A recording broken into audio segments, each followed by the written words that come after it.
we're going to get started as more and more people start trickling in. I just want to welcome you to a conversation with Joe Port. I'm the co-chair of Penntorship with Joseph Steinberg, and we're so excited to welcome students and alumni to our kickoff event for this semester. Penntorship's a program to connect Penn undergraduates with amazing professionals in a variety of fields. Whether you're a student interested in business, law, medicine, technology, something else, or just don't know yet, you can get involved with Penntorship to gain access to different mentorship connections, Penn Halal's alumni network, and a monthly speaker series with distinguished guests. Or if you're a parent or alum, we're so excited to work with you to provide unparalleled opportunities for students to engage with fields of interest. Now I want to hand it off to Joseph to introduce Joe Port. Thank you, Tyler, and thank you all for coming. I'm the other co-chair of Penntorship, and just to get right started, we are so lucky to have Joe Port with us today. He's a graduate of the University of Pennsylvania from the college in 1997, as well as a former DP editorial cartoonist.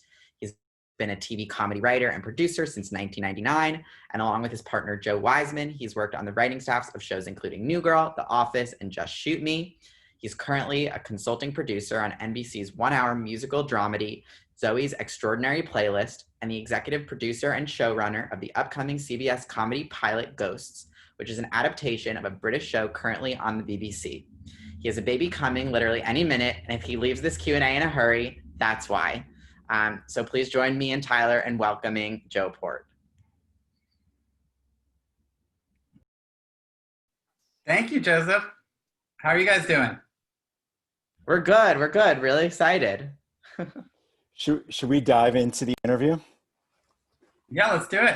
Okay, great. So, Joe, thank you so much for joining us today. I'm going to interview you for about a half hour, and then we're going to take questions from students live, and just try to get to some of the heart of the matter. And I think, you can think back to the time that you were at Penn, and what you can imagine what students kind of want to hear from you, right? That you're someone who's been incredibly successful, who's written on all these shows that have entered their lives either through their living room or through some device.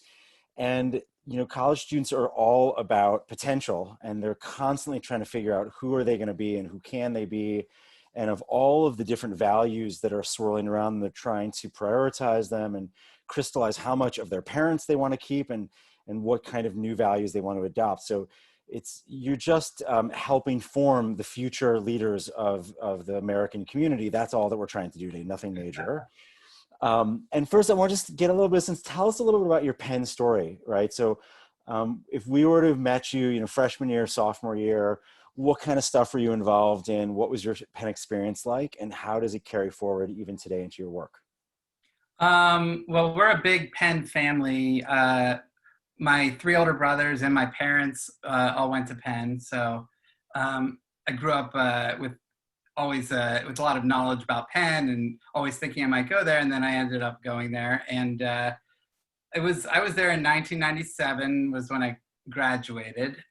So yeah, my main activity was I was on the DP staff, and I was a political cartoonist.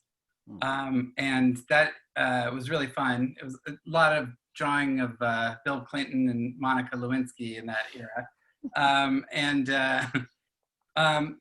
I was thinking about doing that, as a job, but there's literally four guys that make money doing political cartoons because they syndicate to the other papers. Now they don't even barely have them in papers, but and those guys all stayed in those jobs till they were 85.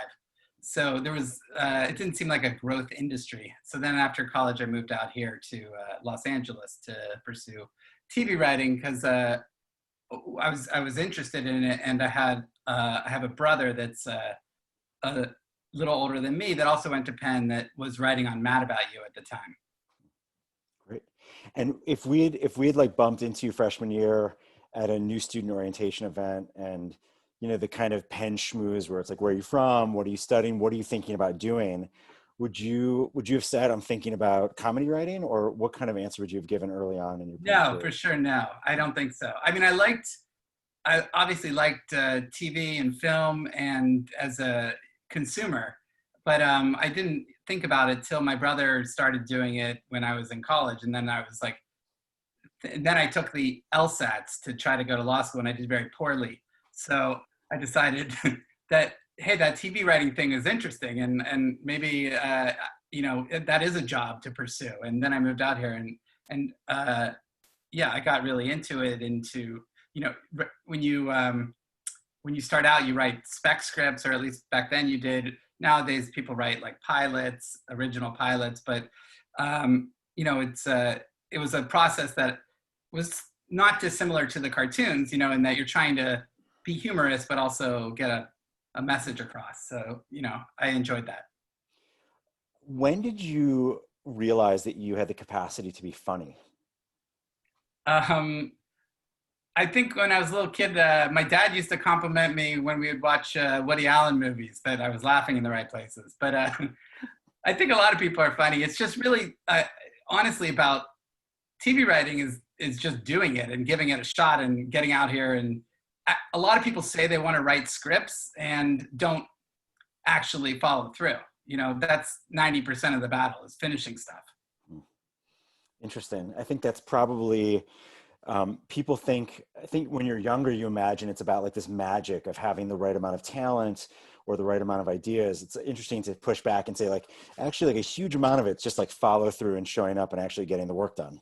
All my most successful friends are the hardest working friends. Now, they're very talented too, but like I would say, literally, they're the guys that would stay home on weekends and not go to a party, and they'd be finishing a script.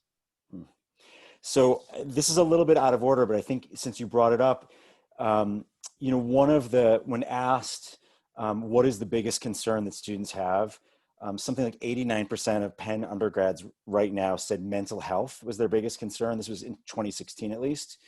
And then the second biggest one, which was like 52%, said competition, which is, I think, another form of mental health. So given that you just laid out like how important it is to have this very strong work ethic, that you knew people in college who were kind of choosing work and finishing the script over social life, and balancing that with like mental health and wellness and balance. So you're not a kid anymore. Obviously, you've been doing this for a long time and have had some success. What advice would you want to give a younger student about how to balance like how hard you work and focus on career versus how much you should make sure that there's time to live and to breathe and to be human? And where have you gotten to, as you're about to have your first kid? I can imagine that question's coming up also, but like, how do you balance it today? Well, that's a good question. As far as like, a lot of people, I don't know if this is totally answering your question, but like a lot of people want to study writing, and that's fine. But to me, like I took history classes when I was at college because I wanted to like learn about something and have stuff to write about. Not that I was necessarily knowing I was going to be a writer, but I just really wanted to learn about something real. And there's not one route to becoming a writer, but I just think people spend a lot of time trying to. You mentioned competition and like working hard, and I think people spend a lot of time trying to put themselves in the best position, get the best grades. All that's important, but also living life and having experiences, especially in college. I mean, I went abroad for a semester. I went to Tel Aviv, and it was my favorite part of college. It was so fun, and my grades were okay, but but I don't know. I think like there's a lot to say for getting out and living and trying things and having experiences. And also in terms of competition, I think that is a stressful element in life. My nephew just graduated from Penn last year, and he has a saying that I thought was very wise.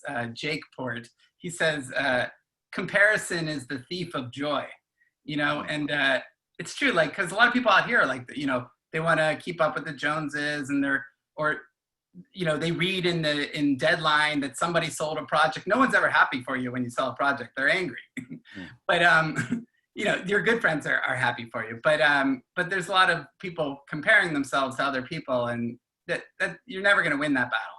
Right. Oh, that's great. So say it one more time. Comparison is the thief of joy. Comparison is the thief of joy. Jake Port, 2020. It's great. Thank you for that.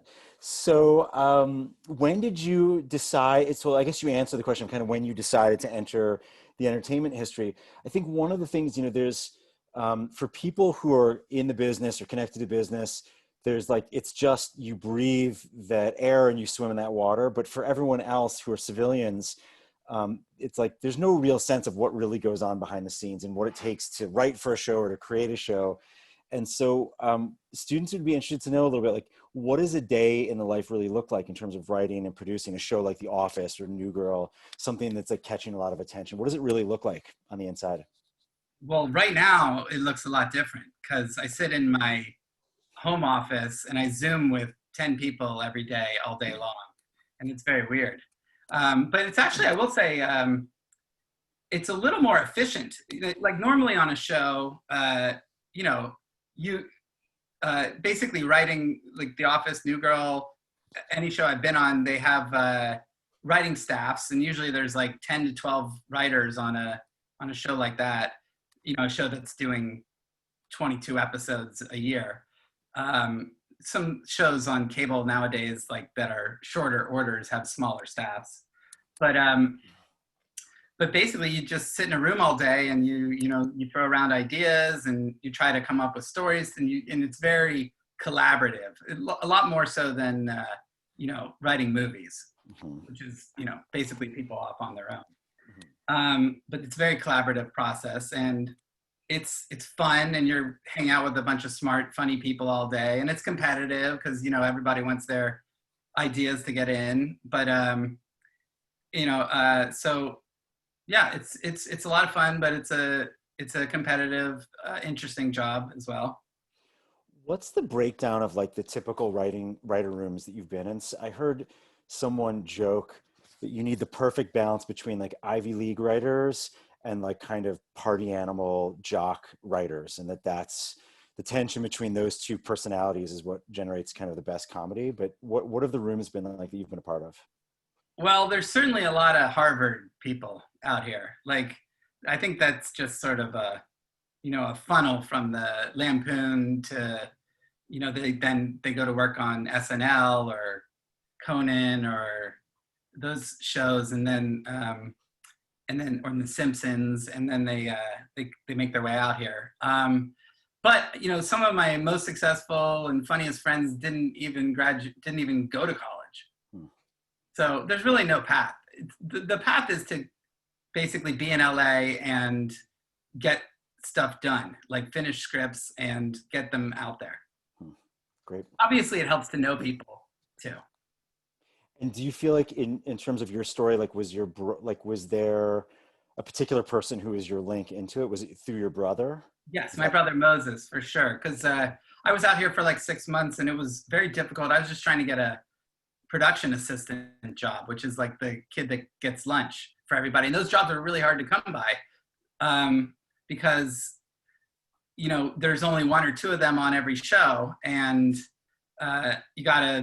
it's just hard to get those jobs. So I was looking for a job, and I was crashing on his couch for far too long. I was like, had been out here for like 6 months and he was, his old boss on Mad About You was starting this show called Dilbert, which was based on the comic strip Dilbert, and he was doing it with Scott Adams, who you may know from being insane on Twitter, a pro-Trump guy, and he's the 2 of them were starting the show, and my brother became aware that they were looking for a PA and got my name over to Larry Charles, who had been his boss. And then Larry brought me in and said that I have a good aura.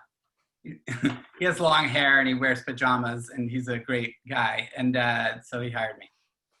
Amazing. I want to ask like 2 more questions about comedy writing, and then also transition a little bit into a couple Jewish and kind of philosophical questions before we hand it back over to the students. I want to ask, we're living in this moment in time where it's not just politically divisive, but there are a whole lot more rules about what you can say and can't say. And I happen to be watching like old clips of George Carlin who is for students on the call, like who is a very important comedian in the second half of the 20th century. And like he was getting away with saying things that like it doesn't seem like you could get away saying today. And he was still considered liberal and progressive in his day. And I just wonder if that's something that shows up for you, like as you're trying to write comedy and there are more kind of boundaries about what's appropriate and what people can laugh at. Has that been hard? Does it feel more narrow and more constricting, or that hasn't really, like in the work that you're doing, you still get to kind of express yourself in the way that you want to? Yeah, I feel like there's accountability now, but maybe that's a good thing. Like I don't think George Carlin, I thought he was very progressive in his day, and I think he was lampooning a lot of things about people who would say things that would be hurtful about other people. But I love George Carlin. He actually came to my hometown of Altoona for God knows why. I don't know why he showed up there, but my dad took me to see him, and it was really fun. Look, with Twitter and all that stuff, you're more accountable, and people have more of a voice to hold you accountable. And people complain that maybe that makes things harder, but I don't really think it makes things harder. I think unless you're targeting groups that really don't deserve to be targeted, you're not going to have a problem. I think there's plenty to be funny about in today's environment. Great. Have you ever had a joke that you made or part of a show that you worked on blow up in some controversial way or blow up on you personally? No, not really. I don't think so. But I've definitely, been around and seen people have problems with that, but not necessarily on a show that I was working on. Got it. Good. One of the things that we think a lot about, I think as Hillel staff and like watching students, is like how radically social media has changed the college experience and the teenage experience in such a short amount of time from our perspective. I said to students the other day, when I started at Penn Hillel, in the first month of me starting in 2005, was the first time Facebook allowed people to post photos. There was no news feed yet or anything, yet alone Instagram, Snapchat, and all the other platforms. And one of the things that you're starting to see is that it's almost like younger people know how to project out their brand in a really wide way, and they're very conscious of what images are out there and how they're standing. It's almost like everybody gets to be a celebrity or a mini celebrity, and there seems to be a very big focus on like how many followers you have and how many likes you get. And I just wondered like where you sit in the world that you live in, that you're dealing with a lot of people who are dealing with really significant amounts of fame and all the good and bad things that come with that amount of recognition, and the kind of disproportionate nature between how many people you know and how many people know you. And I'm just wondering if you have any reflections or advice or wisdom about like what to say to young people in terms of that desire to be out there and known and kind of, even if it's famous just in kind of like known by a lot of people on social media, how much you should be putting out there and how much like should be private, and kind of what fame has taught you about the idea of like keeping things just for you and the people you really love. Well, yeah, I mean, definitely, it is like, I think you have to be careful about what you put online, obviously. Like, I think employers look at this kind of stuff, and, you think stuff is, it lasts a long time. So you just got to be cognizant of what you're putting out there. But fame, I guess, is a difficult thing, like I would say it's hard to handle, and the nicest people that I've worked with that are the famous people are the ones that got famous a little later in life. Like, when they were like 40 or something like that. Like Steve Carell in The Office was like the nicest guy. And I think it had a lot to do with, he wasn't having to deal with that kind of pressure and stuff when he was 20. He got to develop his craft and be a regular human being for a long time. Interesting. So it's like, those are like formative years, like to have to deal with all of that public pressure in your 20s or 30s where you're still forming, that's like, it almost compounds the challenges of that kind of fame. Yeah, I'm sure. I can't even imagine what it's like to be, super famous when you're in your early 20s. That would be very difficult. Yeah. Do you feel like, this is maybe an unfair question, but as you're about to have your first kid, like, we live in a very image conscious world. LA might be a little more image conscious than other parts of the country, right? But it's in general a more image conscious moment in American history. Does any of that inform like what you might want to, how you might want to parent, what you might hope for your future child? Yeah, that's an interesting question. Yeah, I think it's, uh, I don't know. I'm just starting out in this parenting journey, and I know people who have really well-adjusted kids here, and I know people who have kids that are, terrible spoiled brats. But I think I know those kids in Pennsylvania as well, and I can't say there's a lot of wealth, and there's a lot of famous people, and there's just a lot of stuff like that to deal with out here that you probably don't have to deal with, in Philly so much, and so kids are in proximity to a lot of stuff like that. So it can be hard, but I think, my plan is to just teach Pennsylvania values, and my wife's from Nebraska, and teach those values and see how that goes. Nice. So I would love, we got about 8 minutes left to talk a little bit about, tell us a little bit about your Jewish story. What are some of the, I don't want to limit how you tell the story, but, not just the kind of resume, but I'm wondering, are there particular people or experiences that kind of like really turned you on and made you the Jew that you are today? And are there kind of people and experiences and things that really turned you off, and just kind of like how you ended up to being the person you are now? Well, like Rachel Hollander, who's on here, I grew up in Altoona, Pennsylvania, and there were very few Jews there. In my class of 600 in high school, there were 3 of us. One was my cousin, Larry, and then there was one other girl that was in our class. And so I think I have a good perspective on what most of the country is actually like. Like, I think a lot of people out here and in New York, they grow up all around Jews, and they think that that's sort of what most of the country is like. And it's, that was not my experience. So but I used to go in the summers to Camp Ramah, which my parents were big proponents of, and I loved that. I got to be with my people, and it was always so fun. And I went for 6 summers, and I'm still friends with a lot of those guys. And then, when it's time to choose a college, it was definitely played a role in where I looked, and the fact that I was like a quadruple legacy, and I could get into Penn was also attractive. But I loved, being with a bunch of Jewish people at Penn. That was fun. I was not that involved with Hillel during my time, but in retrospect, I wish I had. And then I went to Tel Aviv, so I kept seeking out these opportunities to be amongst groups of Jews. And what was the second part of the question? And were there things that are there any people like in particular who like turned you on or really turned you off?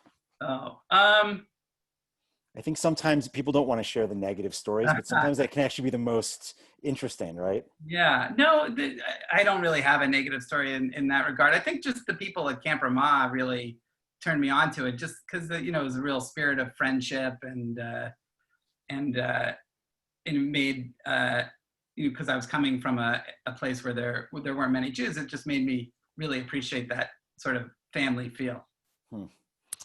Do you, I wanted to ask you about like Jewish life today. Like, are there things that, again, to ask it in that positive and negative way, but are things that you might want to say to the students, or things that you are really proud of or really inspire you about the Jewish tradition or ritual or values, things that you maybe come back to as founding principles or founding lenses for your life? And I think it's also really interesting to hear, like, are there things that like you really struggle with, you want to go to services, but then it's always boring, or like, I don't know, whatever it is that kind of, not to project some kind of like perfect Jewish identity. All of us have our baggage, but to share that also in kind of a 3-dimensional way, both what's really important to you today when it comes to Judaism, and what also like you just don't know how it fits in your life. Well, like, I'm about to have this son. And so, I haven't been going to services that much in recent years, but, when it came time to, I reached out to a mohel that my cousin had used for his son. And, in talking to the guy, it just was very, it was a special feeling because, he was explaining to me what's so important about this ritual. And, it got me excited about getting more involved because as I see it, through my future son's eyes. So I kind of like that, that there's an event for every part of the life cycle, and I think that's something that as I enter this next phase that I feel very, makes me feel more interested in pursuing my Judaism. And something that like is a turn off or doesn't fit, or you're generally just an optimistic the person? thing I came from Ma that I didn't like was there was like a ridiculous amount of services. Like, right. there was like, we would pray sometimes like 3 times a day. It was crazy. But I liked the basketball and I liked the hanging out with everybody, and maybe once a day was fine. But yeah, that was a lot. It's really funny. I think that's been like the old conservative movement where they held strong to those things and forced everybody at Ramah and any of those trips to do 3 times a day. And I think I don't know exactly what it's like these days, but my sense is that the people have won out over the leaders on some of that stuff, and they've softened some of those rules. That's good. Yeah, because in my opinion, look, I'm not a rabbi, but like, I think God wants you to treat everyone well and treat everyone like you'd like to be treated. And I don't know that he needs praise 3 times a day. He doesn't need praise 3 times a day. Yeah.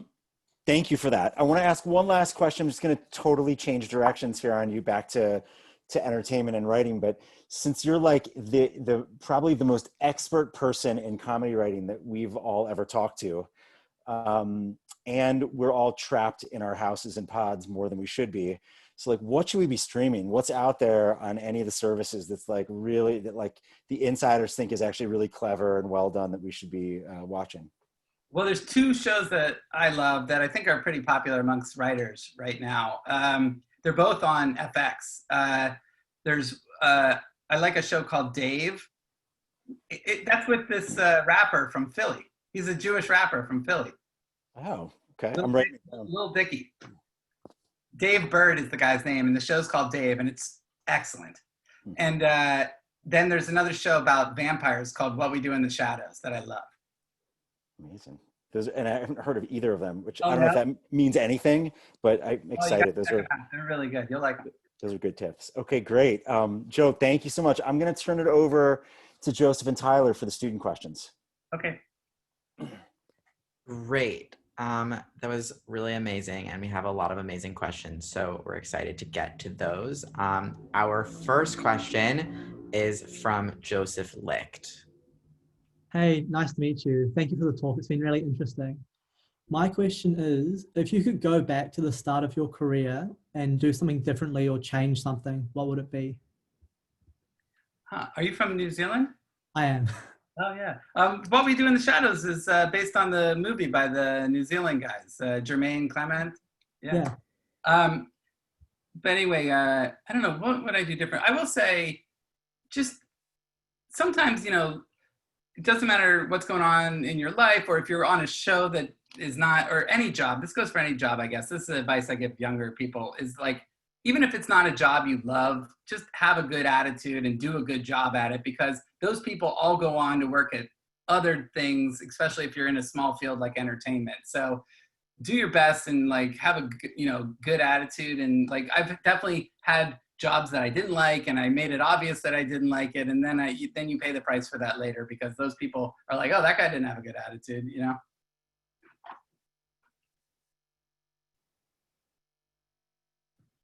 Okay, I think the next question is from Sophie. Hi, thank you so much for speaking with us. It's been so interesting hearing about your experience. My question is, have your experiences at Penn worked their way into anything that you've written or anything that we may have seen? Yeah, have they? I don't know. I definitely, I mean, just like, you know, there's types of characters like this show that I'm working on now is it's an adaptation of this British series called Ghosts. And the show is about these like this young couple that inherits a house. It sounds crazy, but they inherit a house out in the country, and it's inhabited by these ghosts, like 8 ghosts who are basically people who have lived throughout the centuries. So it's sort of like a who's who of American history living in this house with this couple. So I have this one character, one of the ghosts is definitely like a finance bro from my time at Penn. And I base it on a lot of guys that I know there. And that character is called Trevor. So if the show comes out on CBS in the fall, that's who that is. Thank you, Sophie. Before I put the next person, if any of you guys have questions, just like message me or message Tyler or message Ira, and we'll like add you to the list of people. So our next question is Dana Lane. And if you guys want to introduce yourself, then that'd be great too. Hi, I'm Dana Lane. Thanks so much for speaking with us tonight. This is kind of specific, but I've recently started re-binge watching New Girl, and I've noticed just how much of the show is filmed in the loft, and also like similarly, The Office is filmed almost entirely in the office, but the storyline is always light, comedic, entertaining. So my question is, how were you always able to ensure that this was the case? Well, wait, I don't understand totally. What do you mean, like, with regard to the storyline being light? And how were you able to keep the storyline interesting, even though the setting was the same, like, throughout the whole show? I think the important thing is that on any show, like good shows, I think have interesting characters who have interesting dynamics with each other. You know, they have interesting dynamics and they have interesting storylines. So it doesn't matter if they're, to me, if they're in an office, in an apartment, they're in a park, you know, I think it's just, if the show is well built in terms of the characters and their dynamics with each other, then, you know, the setting is secondary.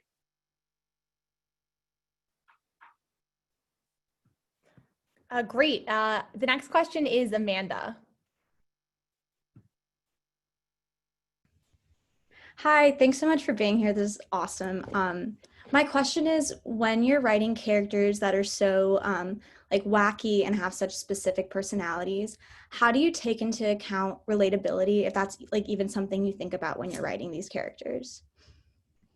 Yeah, I mean, I try to base characters on people that I know, you know, people that, it doesn't have to be exactly someone you know, but I just always find like it's easier than thinking up something new out of whole cloth for me to just be like, oh yeah, I have that cousin who's weird. She would be a funny character, you know?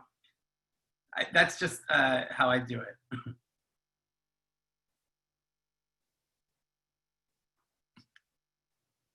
Okay, next we have Jordan Kaplan.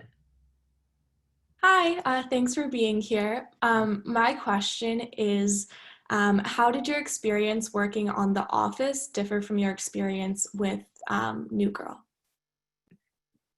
Well, I was on The Office I was on both shows not that long. I was on The Office during the second season, and I was on New Girl during their initial season. I mean, both of them, I will say, were similar in that they were both like, New Girl was like taking off right out of the gate, and everyone was very excited about it. And The Office was actually, the year that I was there was the second season, and it was starting to do well. It hadn't really done very well the first year. So there was a excitement definitely amongst the staff, because it's like very unusual to be on anything that anybody watches. Normally you're like, yeah, you're explaining to your friends like what you're working on. It's this show about a cop, and like no one's ever heard of it. So it's fun to tell somebody you're on something that they've heard of and they like. I mean, they're both similar. They both ran pretty much like normal shows. The New Girl at the outset was very intense hours. So like people were there till like 2 a.m. So that was different. The Office was less of a late night show than that. Okay, our next question is from Tamar. Hi, thank you so much for being here. So my question relates to, I guess it's a bit of a technical question, but I've heard that depending on the show, writers' rooms like operate a little differently. Either it's like everyone's kind of assigned an episode and like go break and work on it, or things are more like collaboratively like broken down consistently. And I was kind of wondering if you've like had experience in both, and what method you think is more effective from your experience, et cetera.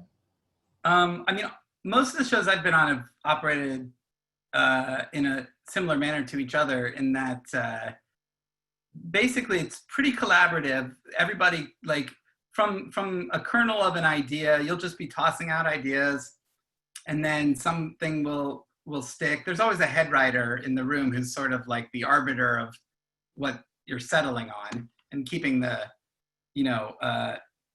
trains moving forward. But basically, once you have an idea, then you talk it out, you break out the story beat by beat, and one writer will go off, one writer or two if you're a team. I have a writing partner, but we'll go off and then take that idea and put it into an outline form, and then everyone will come back and everyone will look at the outline together and go over it together, and then give some thoughts and jokes and point out problems. And then that writer will then go off and write a script. And then once they write the script, everybody will come back together again and we'll go over it. And we'll add jokes, and they call that punching it up. And then, then we'll have a table read where the actors actually read it, in front of all the executives and all the writers. And we hear how it plays, to hear it out loud. And we'll make more adjustments based off of that afterward. And so it's this process of like rewriting and rewriting and rewriting, and you're doing that even up till the time as you shoot. You're like on New Girl, they would do like so many alts, alternate lines, and a lot of shows do that, where it's just like the process of writing really never ends.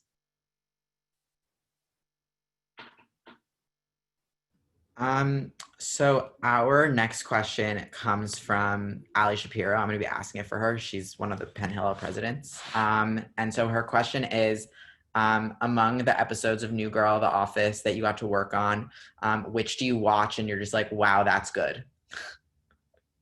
I mean, I love The Office in particular is a show that I love. I don't really watch either of those shows very much anymore, but because that was a long time ago. But I really like that. One of my favorite Office episodes, I didn't write it, but my friends did, was that dinner party episode. That was very funny.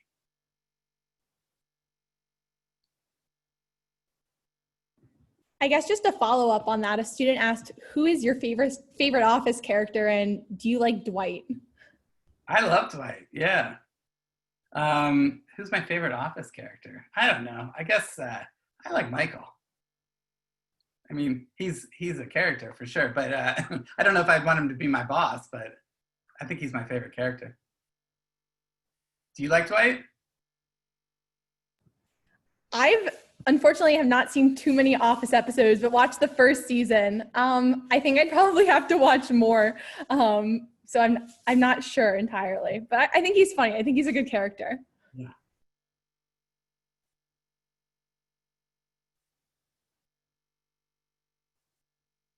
Okay, our next question is from Dan. So I have a couple questions. One was about you mentioned having a weird cousin that you use for material. I hope that wasn't me or my sister that you were talking about.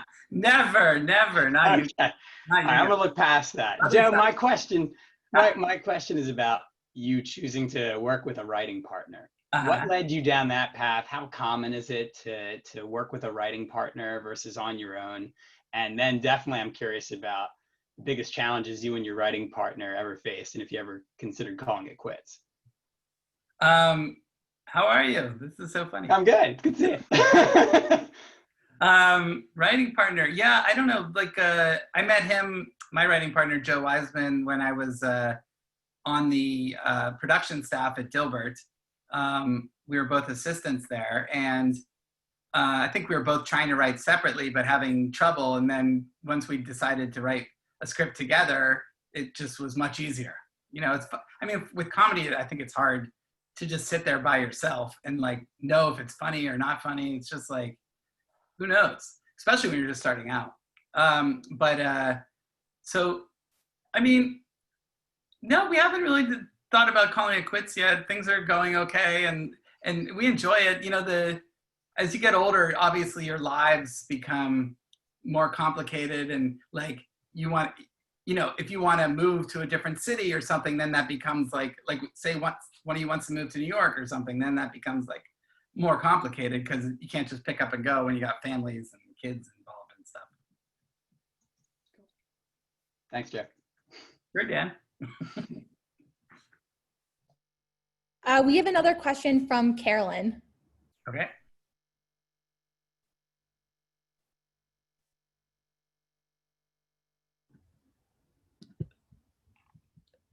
So one of her questions was, we're going to be asking it on her behalf. So one of her questions is, did you help develop the characters on Office of the New Girl? Like, what's the character development process like?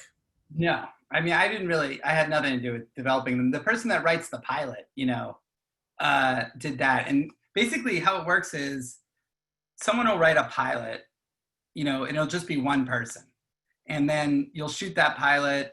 And this is at least on well, I guess this happens on even streaming shows. Basically, one person will write the pilot, and then once it becomes a series, then you hire a staff of writers. So the characters are kind of established. Obviously, as the years go by, they morph and change and deepen, you know, but most of them are present in the pilot, and whoever authored that, you know, spent a lot of time developing and thinking about their characteristics and dynamics. And, you know, on both those shows, obviously, they did a great job. On The Office, it was based on a British show. So Ricky Gervais, you know, made up a lot of those characters, and then Greg Daniels adapted them, but he kept a lot of similarities. Great. I think if no one else has any other questions, I guess I'll just ask one final question for you is if there's anything you want to end with, like any advice you'd share with students, whether it's about Penn life or something that's happened along your career, but anything else you just want to end with that you could share with us. Yes, I wish I had done more of the reading. Like, take advantage. This is an amazing time. Like, and go to the classes, go to all the classes. I wish I had gone to all the classes, and you know, you're never going to have this time in your life again where you just get to have studying be your job. And, you know, it's a very special time. So take advantage. Okay, amazing. I think we'll just end it there. It's been really, really amazing getting to hear from you. I think we've all learned so much, and it's been really, really cool. Quickly, before everyone goes, like another big part of like the Penntorship program is we like match students and alumni. I know some of you that are here have already been matched previously. So we're gonna send right now in the chat a form where if you're a student, you can sign up to have a mentor. And if you're an alum, you can sign up to mentor a student. And then over the next couple of weeks, we'll kind of do another round of those matches. And that's kind of another key part of this program, in addition to kind of getting to hear from amazing speakers and professional development kinds of activities that we're planning for the rest of the semester as well as next semester. And then the second link that we'll send is just the way to sign up to be on our listserv, to stay updated with kind of all the events we're doing and kind of what we're planning and kind of all the opportunities you'll have to sign up for things going forward. So we just sent those things. Yeah. Thank you guys so much. I really appreciate it. It was really fun. Thank you. Thank you for everyone who helped plan this. It's been really, really amazing for Tyler and I to get to work with on this and meet Joe as well. And if anyone has more questions, you guys can hit me up and email me or whatever. It's I'm around. Thank you. Okay. Bye. Bye.